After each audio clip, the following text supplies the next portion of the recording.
잠깐, 미리 캠퍼스에 1000개 올렸는데 월 수익이 1만 원도 안 된다고요? 반면 저는 490개로 2만 원을 벌고 있습니다. 도대체 무슨 차이일까요? 반갑습니다. 디만사입니다. 저는 실제로 미리 캠퍼스 기여자로 활동하면서 동시에 유료 사용자이기도 한 양쪽 관점을 모두 가진 크리에이터예요. 오늘은 미리 캠퍼스 기여자 정말 많이 올리면 많이 벌 수 있을까?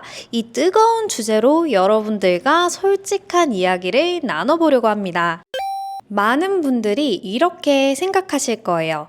일단 많이 올리면 되겠지? 양으로 승부하자. 하루에 10개씩 올리면 성공하겠네? 맞아요. 논리적으로는 맞습니다. 요소를 많이 올리면 확률적으로는 선택받을 가능성이 높아지죠. 하지만 여기서 중요한 건 확률은 결국 확률일 뿐이라는 거예요. 최종적으로는 내 요소가 사용되냐 안 되냐 이 두 가지 경우 중 하나뿐입니다. 조금만 인터넷에 검색해보시면 저는 1000개 이상 올렸는데도 수익이 안 나요. 저는 2000개 이상 올렸는데도 수익이 몇천 원대입니다. 라고 말씀하시는 작가님이 정말 많아요. 하지만 저는 현재 이 영상을 찍는 시점으로 업로드 수량이 약 490개 정도이고요. 월 평균 수익이 2만 원입니다. 지금 화면과 같이 정말 다양한 일자에 업로드한 요소, 영상 등이 구독 수익으로 이어지고 있습니다. 자, 그 비밀은 바로 사용자 관점에 있어요. 제가 다른 기여자분들과 다른 점이 뭐냐면 저는 미리 캠퍼스 프리미엄 사용자이기도 하다는 거예요. 실제로 디자인 작업을 하면서 이럴 때 이런 요소가 필요하구나.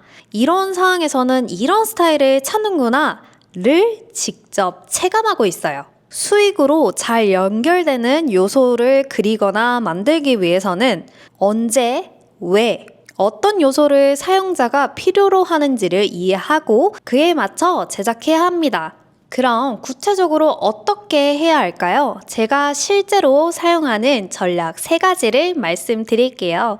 첫 번째로는 시즌성 키워드를 활용하는 겁니다.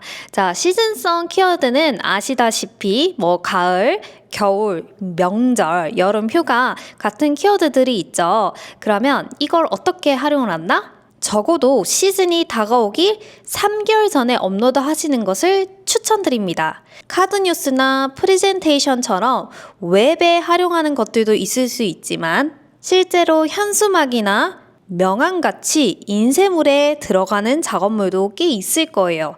이런 현수막 같은 경우에는 시즌이 오기 전에 완성을 해서 배치를 해 놔야지만 그 역할을 잘 수행할 수 있겠죠.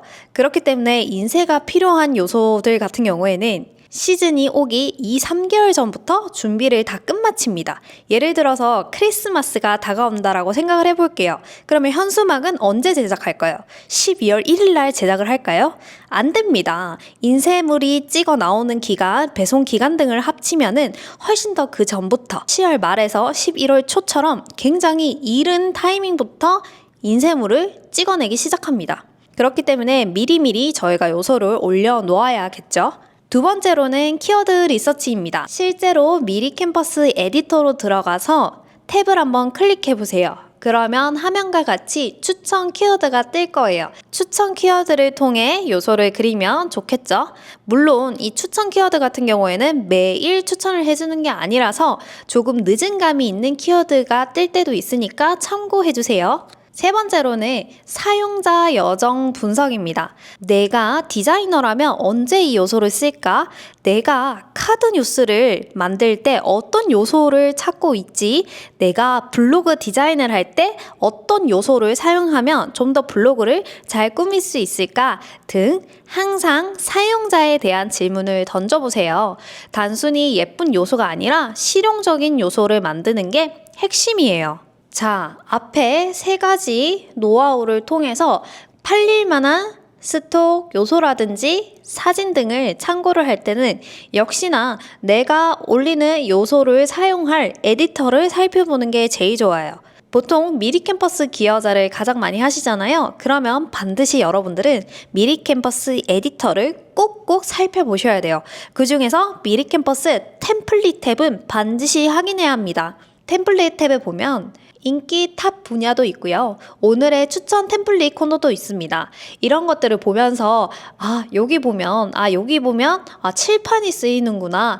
여기 보면 학사모가 이런 식으로 쓰이는구나. 이런 식으로 어떤 요소들을 배치해서 쓰는지, 어떤 그림체가 조금 많이 쓰이는지 이런 것들을 파악을 하셔야 합니다. 이런 파악도 없이 그림을 무작정 그리기 시작한다라고 하면 업로드 수량은 굉장히 많아지는데 수익은 굉장히 더딘 경험을 하실 거예요.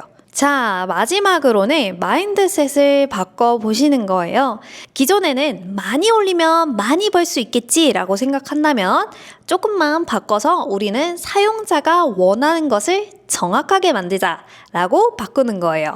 그리고 또 하나, 일단 양으로 승부하자가 아니라 질로 승부하되 전략적으로 접근하자예요.